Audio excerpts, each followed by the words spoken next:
तारा यानी स्टार। तारे की पहली बात तो यही है कि तारा अपने प्रकाश और ऊष्मा के साथ ब्रह्मांड में बना हुआ रहता है, लेकिन तारा एक गैसों का गोला होता है, गैसों का गोला। यानी तारे में पृथ्वी की जैसे ठोस चट्टाने या तरल पदार्थ नहीं होते, जैसे जल है, पिघला हुआ मैग्मा है, बल्कि वहां सब कुछ गैस हो रखा है।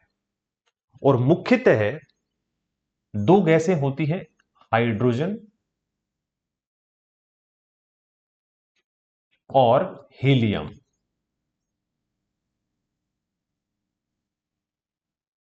तो तारा किन चीजों से बना हुआ होता है? गैसों से। तारे में सबसे अधिक कौन सी गैस होती है? हाइड्रोजन। तो हाइड्रोजन गैस किसी भी तारे में कितनी होती है? उसमें 75 से लेकर 95% तक हाइड्रोजन हो सकती है। निर्भर करेगा वो तारा नया है तो उसमें हाइड्रोजन की मात्रा ज्यादा होगी, और वो तारा अगर बहुत पुराना है तो उसमें हाइड्रोजन की मात्रा कम हो चुकी होगी। ऐसा इसलिए क्योंकि जो हाइड्रोजन है उसी का नाभिकीय संलयन होता है।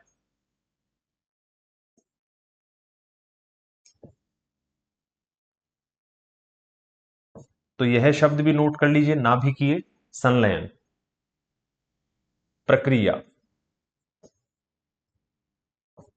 और सामने नोट कर लेना, तारों की ऊर्जा का स्रोत है।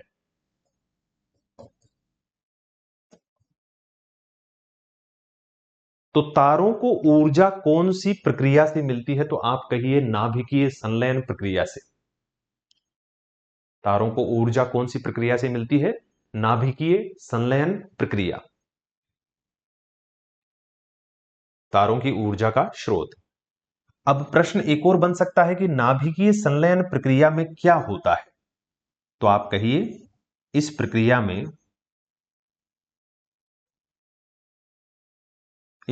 में हाइड्रोजन गैस का उच्च ताप एवं उच्च दाब परिस्थितियों में, उच्च ताप और उच्च दाब परिस्थितियों में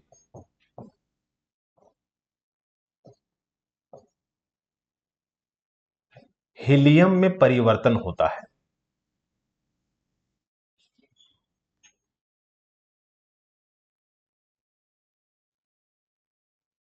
ठीक है, हाइड्रोजन गैस का उच्च ताप एवं उच्च दाब परिस्थितियों में हीलियम में परिवर्तन होता है। तो नाभिकीय संलयन प्रक्रिया क्या है और कौन सी परिस्थितियों में घटित होती है? ठीक।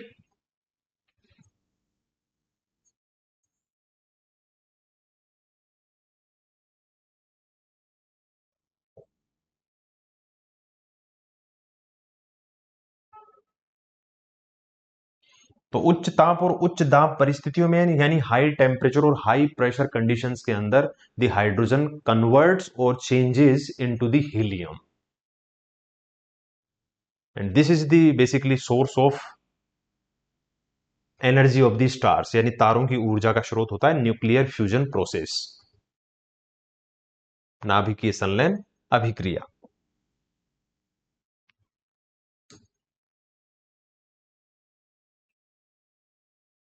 ठीक है, तो तारा कैसे बनता है? अब देखो एक और शब्द होता है जिसे हम कहते हैं निहारिका, नेबुला।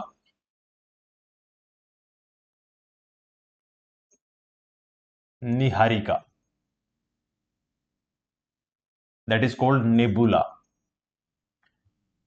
निहारिका को कहा जाता है तारों की जन्म स्थली। लेकिन ये निहारिका या नेबुला क्या है? What is the nebula?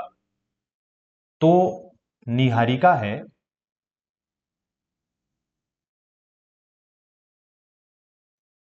धूल कणों एवं गैसों का बादल।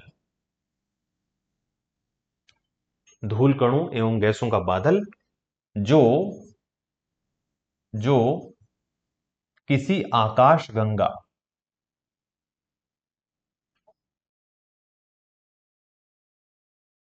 के एक भाग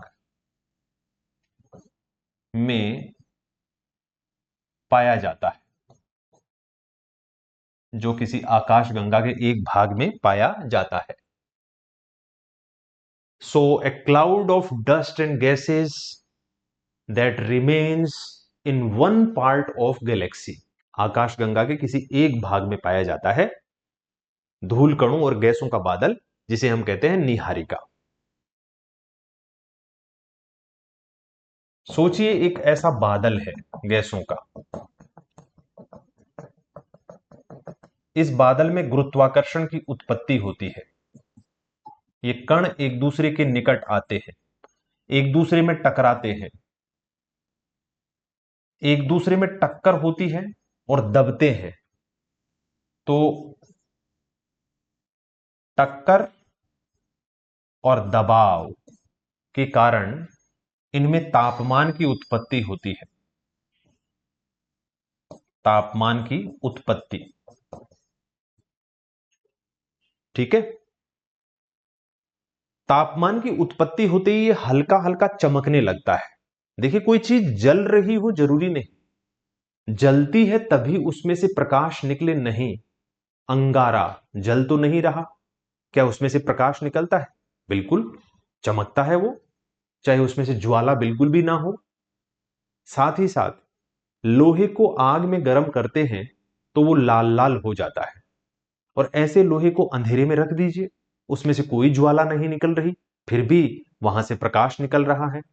तो प्रकाश के लिए किसी वस्तु का जलना आवश्यक नहीं है, बिना जले भी गर्म होकर वो वस्तु प्रकाश उत्सर्जित कर सकती है। अरे हमारा जो बल्ब आता है भाई, बल्ब के अंदर जो एक छोटा सा रिंग लगा होता है, स्प्रिंग, वो कोयल बोलते हैं उसको, वो कोयल गर्म होने के बाद में उसके चारों ओर की गैस के कारण वो चमकता है, और देखिए बल्ब कितना प्रकाश छोड़ता है। जैसे ही वो रिंग जो होती है वो टूट जाती है ना, उसके बाद में उसमें से प्रकाश निकलना बंद हो जाता है। तो यहां पर हल्का हल्का सा प्रकाश निकलना शुरू होता है, इस स्थिति को कहते हैं आदि तारा, आदि तारा या प्रोटोस्टार, प्रोटोस्टार।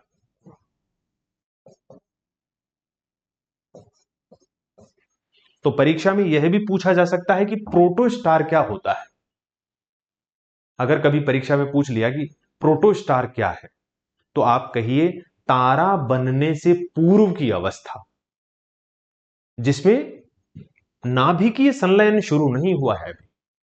प्रोटोस्टार में नाभिकीय संलयन शुरू नहीं होता है, न्यूक्लियर फ्यूजन प्रोसेस अभी स्टार्ट नहीं हुई है। ठीक, तो नेबुला, इसमें आपस में collision, pressure, increase in temperature and little bit light, थोड़ी बहुत प्रकाश, तो वो हल्का फुल्का जो प्रकाश आता है तापमान और उस दबाव के कारण, उस तापमान के कारण हल्का सा वो चमकने लगता है और पहला तारा बनता है। जो तारे से पहले की अवस्था होता है उसे कहते हैं प्रोटोस्टार। तो प्रोटोस्टार या आदि तारा, इसके नीचे जरूर लिख लेना कि तारे की पूर्व अवस्था, और साथ में लिख लेना कि अभी नाभिकीय संलयन प्रारंभ नहीं हुआ। बस ये दो बातें याद रखना। प्रोटोस्टार के बाद में जैसे ही नाभिकीय संलयन शुरू हो जाता है, तो नाभिकीय संलयन शुरू होते ही, न्यूक्लियर फ्यूजन स्टार्ट होते ही, तो वो तारा बन जाएगा। उसे मुख्य अनुक्रम तारा कहते हैं। नाभिकीय संलयन शुरू होते ही उस तारे को क्या कहेंगे? Main sequence star, main sequence star, मुख्य अनुक्रम तारा। बस ये दो शब्द याद रखिए, मुख्य अनुक्रम तारा और साथ ही साथ प्रोटोस्टार, आदि तारा। तो शुरू शुरू में आदि तारा बनता है, किसमें बनता है? निहारिका में। तो निहारिका को एक तरीके से हम तारों की जन्म स्थली भी कह सकते हैं, तारों की जन्मस्थली। तो परीक्षा में ऐसा भी पूछा जा सकता है कि तारों की जन्मस्थली यानी cradle of the stars. Cradle यानी पालना होता है ना, बच्चा पालने में पलता है, बड़ा होता है, तो तारा भी पालने में पल रहा है। क्रेडल ऑफ स्टार्स, तारों का पालना या फिर तारों की जन्मस्थली किसे कहा जाता है? नेबुला को, निहारिका। अब एग्जाम की तैयारी को और बेहतर करने के लिए हमारे चैनल को लाइक, शेयर और सब्सक्राइब करना ना भूलें।